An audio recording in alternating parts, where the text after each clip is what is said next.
J.D. Stillwater.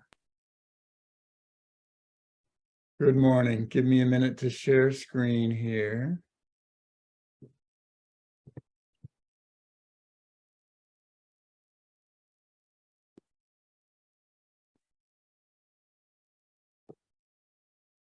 Okay. I have 3 readings to start us off this morning. Each of them is relatively short.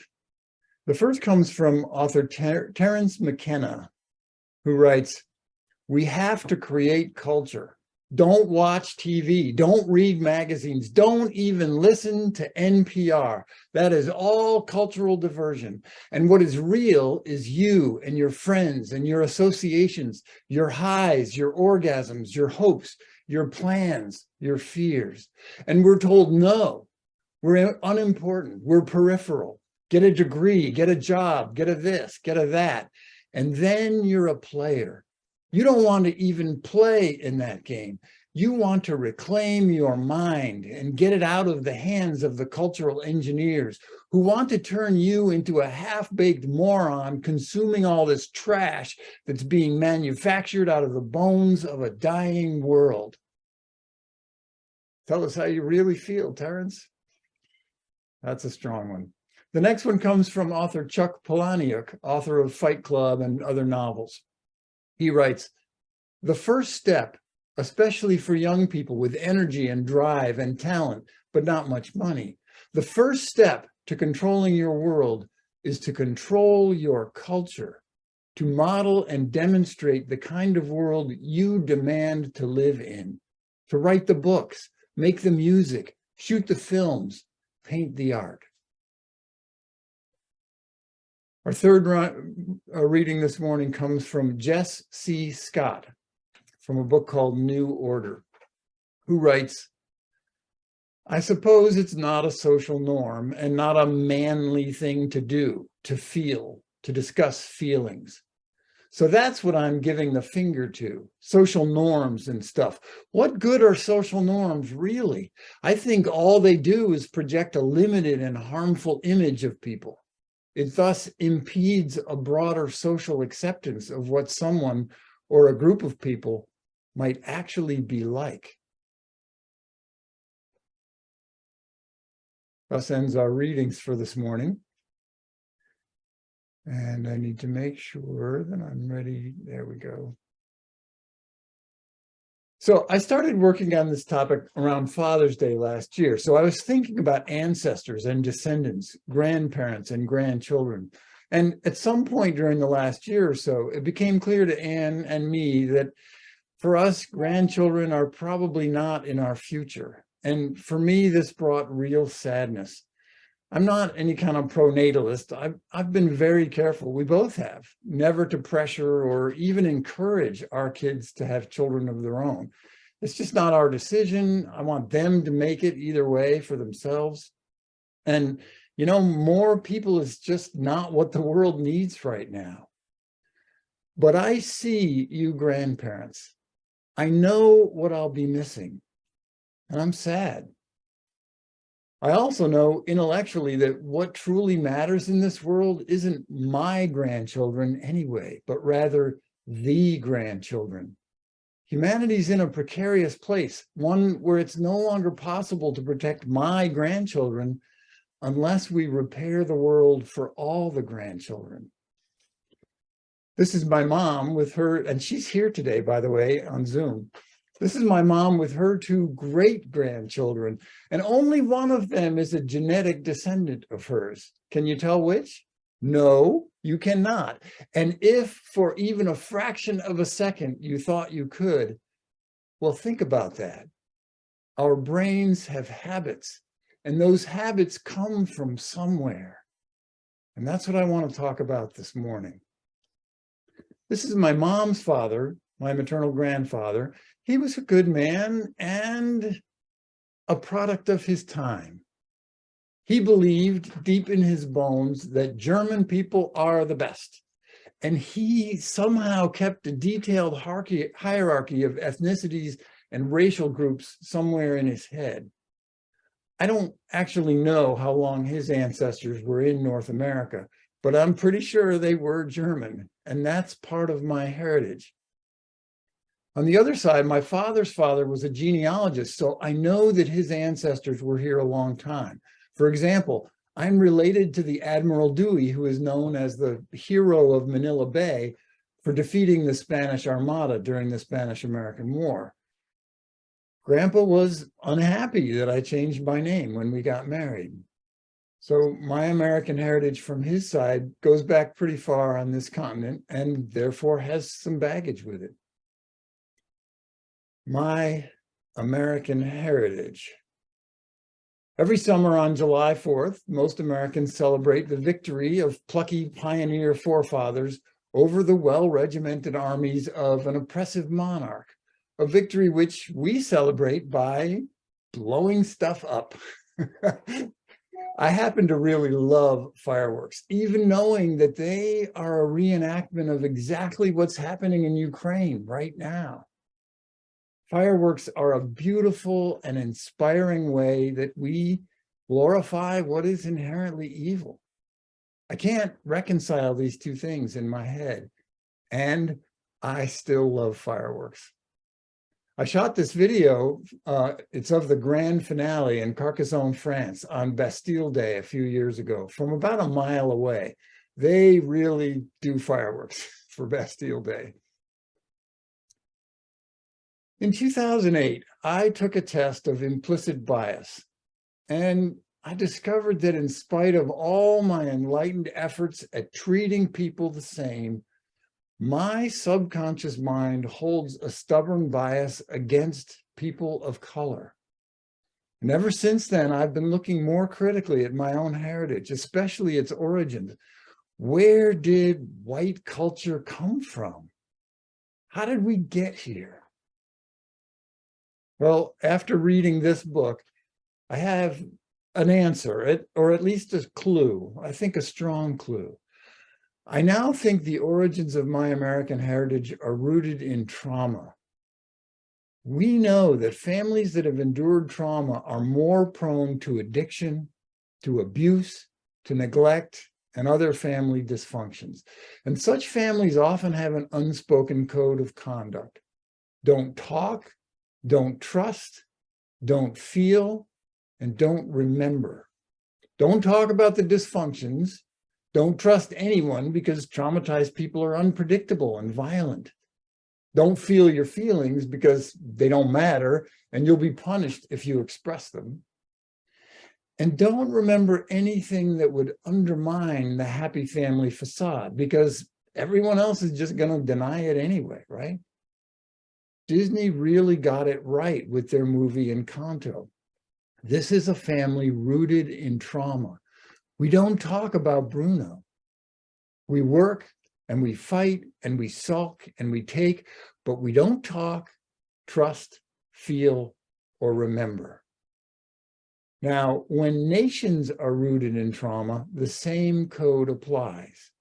We get racial hierarchies, violence, and the threat of violence as the only imaginable means of security for ourselves. We get soul-crushing patriarchies and the kind of shallow nationalism that requires us to forget our own history. This manifests as a social culture that idealizes individualism and selfishness, consumerism, neglect of our own communities, and this really weird obsession with bootstraps. So, what's this trauma I keep talking about? Just imagine what it was like to live in Europe during the Middle Ages. Brutal, ongoing oppression with routine torture, wars, famines, plagues, cruel punishments that would be trauma-inducing for us to even talk about and imagine. Think about the toll the pandemic has taken on our mental health as a nation and as a world community. And then multiply that by constant war, famine, and torture, and make it last for 1,000 years. 50 generations. By the time the Renaissance came around, my European ancestors were severely damaged and they didn't even know it. They called it civilization. Did you know that until about 1800, a common form of summertime entertainment, both in Europe and here in its colonies, was cat burnings? Entire villages would turn out. They'd fill a sack with cats and then burn them alive over a bonfire for the sheer hilarity of it. If that's not mental illness, we were damaged. We were traumatized, mentally ill.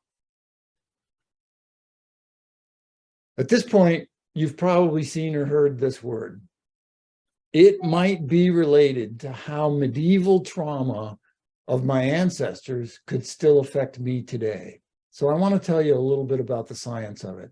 Epigenetics is a new, pretty much pioneering branch of molecular genetics, and it's only really been around since the 1990s, pretty recent. So in school, you probably learned about how genes are encoded by DNA and how those gene blueprints determine all of our physical features and a few mental and emotional features too. But that's, it turns out, is not the whole story. Our genes come with packaging. There's packaging around the DNA. And for decades, we thought that packaging was inert and it had no role in our development. But it turns out it plays a fairly active role in regulating gene expression. So genes can get turned on or off, or are more or less active in the cell based on the packaging. And the packaging can be inherited.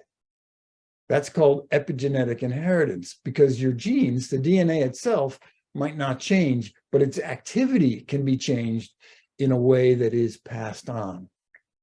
So what does this have to do with trauma? The seminal experiment on this was just done in 2013. This is very recent stuff.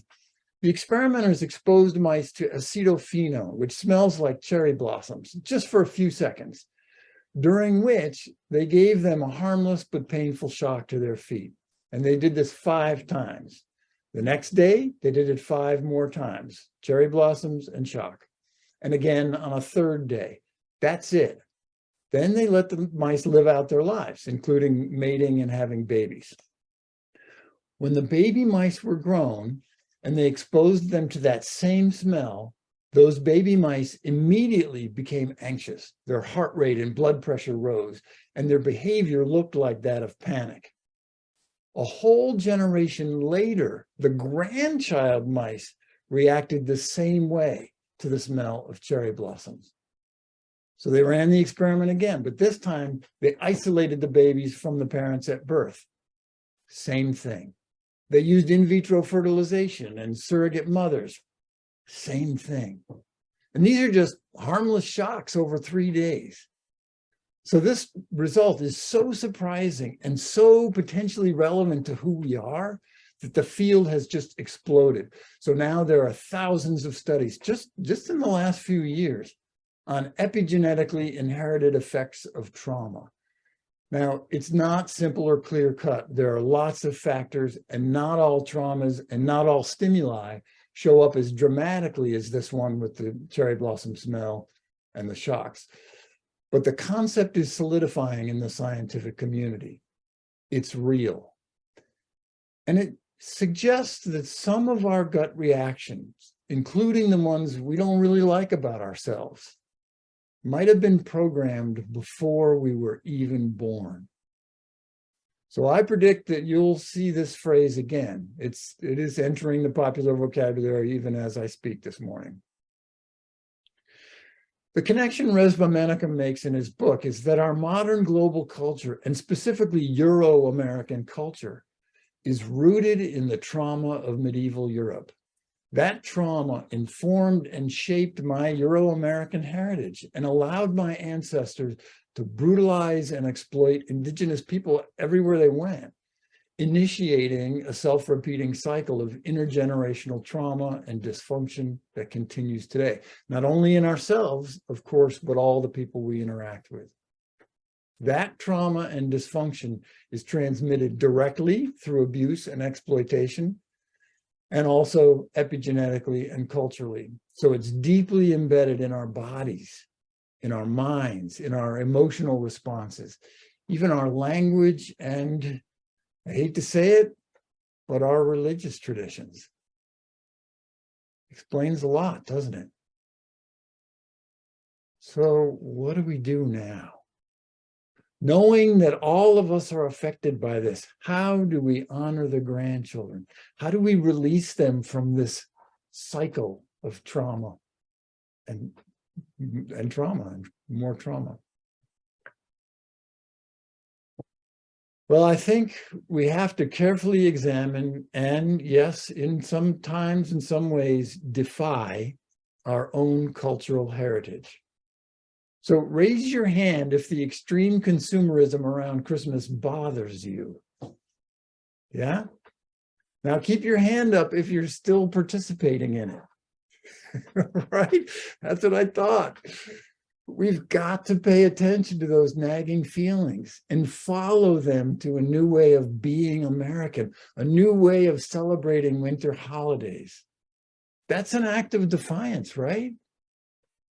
It's also an act of love for the grandchildren. I think we have to break the rules we inherited from our dysfunctional families, which is all families, I would say, and from our dysfunctional cultures.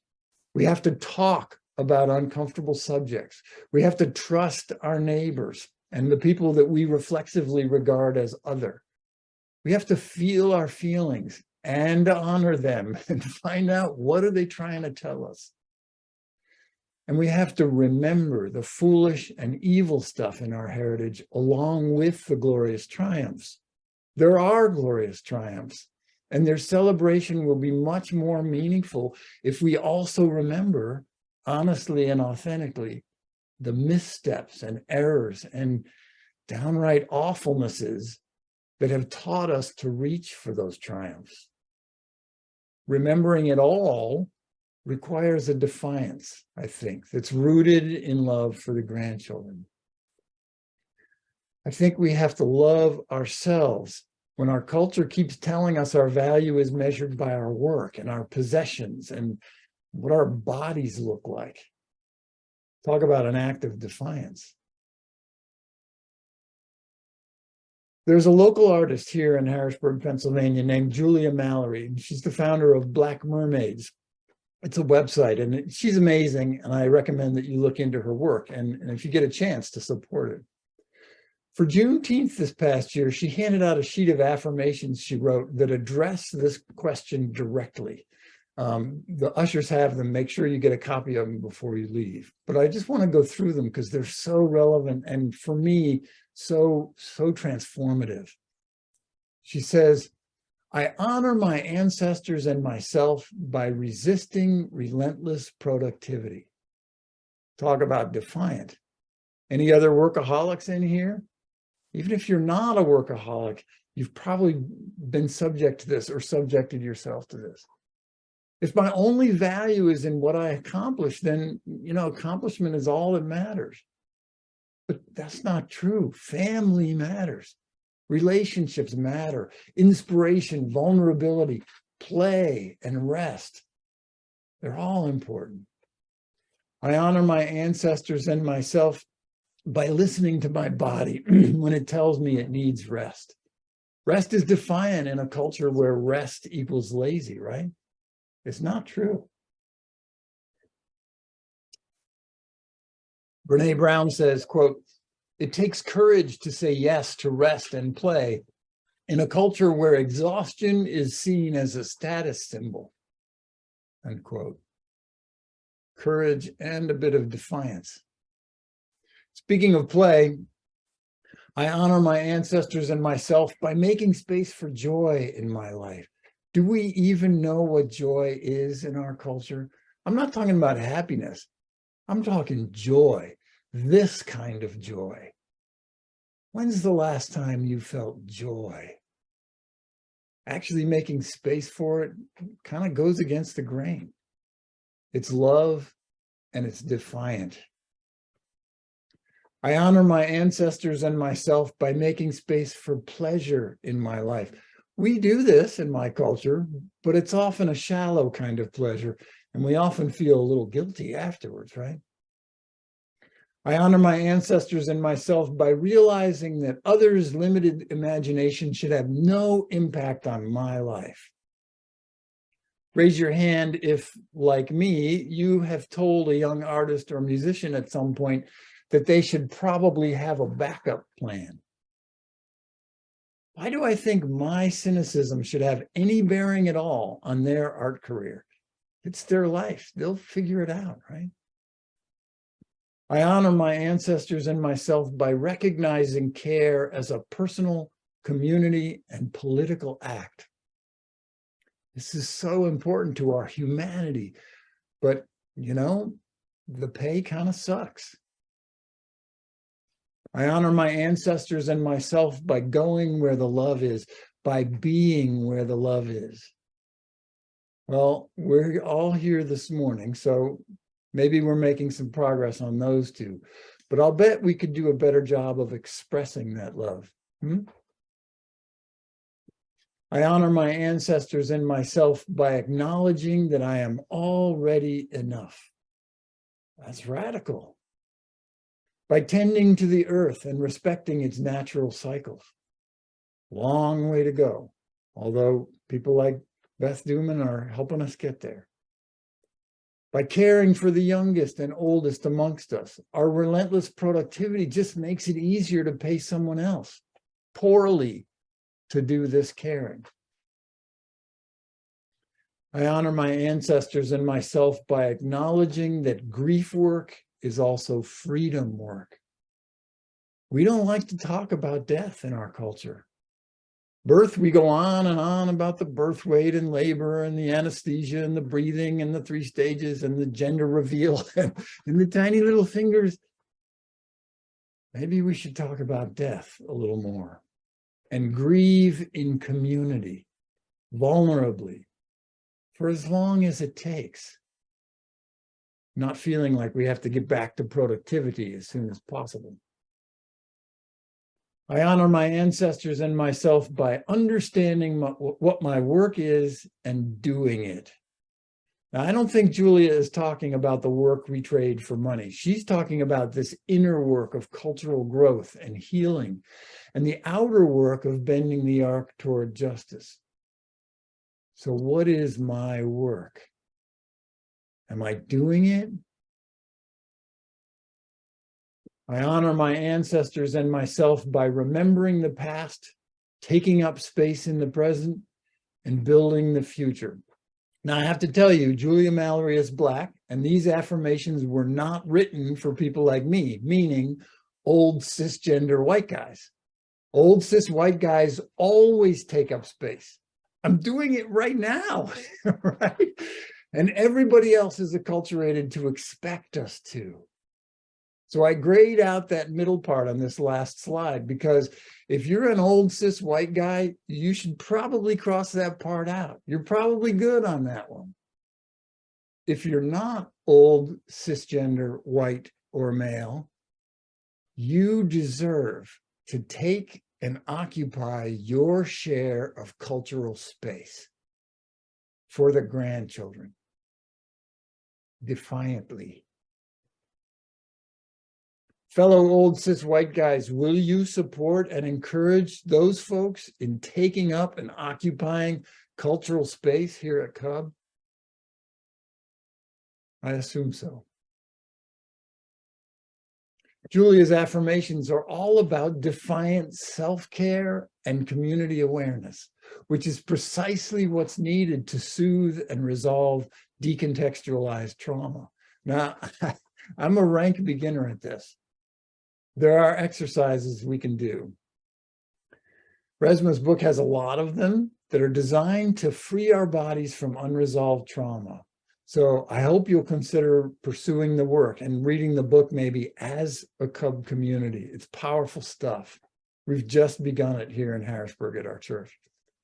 Other things that may help resolve decontextualized trauma include things like yoga, meditation, 12-step programs, Sufi and folk dancing, massage, and other kinds of deep body work. But as I say, the research in this is really just beginning. Hopefully a lot more treatment options, both self-treatment and group, may be forthcoming. I really only have glimmers of what my ancestors went through, but I'm aware that almost every immigrant to this continent came here as a refugee from some kind of trauma or oppression, from religious persecution or famine, extreme poverty, war, genocide, or enslavement. And Native Americans are refugees from all those traumas, but inflicted on them in their own country. So it's in all of us. The most recent science we have says that our ancestors' trauma lives on in our bodies, in our minds, in our cultures, and in our spirits. All of that is part of my American heritage. Now, for those of you who've been holding your breath this entire time, trying to figure out what's going on in this picture, I'll tell you, sort of. One of these kids is a genetic descendant of my mom, and the other is the child of a same-sex marriage of my mom's grandchild. No, there is no way to tell from the photo which is which. And the point is that to my mom, it makes no difference whatsoever. They are her great-grandchildren, full stop. And I got to point out that in spite of those adorable bow ties, you don't know these kids' genders either. No one does. We're not going to know until they tell us. As it turns out, there is some small hint of a possibility that there might be grandchildren for Anne and me, but I'm not going to hold my breath. There are millions of grandchildren out there for me to love. But to do that in good conscience, I have to strive not to pass on that unresolved trauma that comes with my European American heritage. And to do that, I have to defy some aspects of that heritage. With love, for love. I have work to do. We have work to do. Let's get started, huh? May it be so. And thanks for inviting me this morning.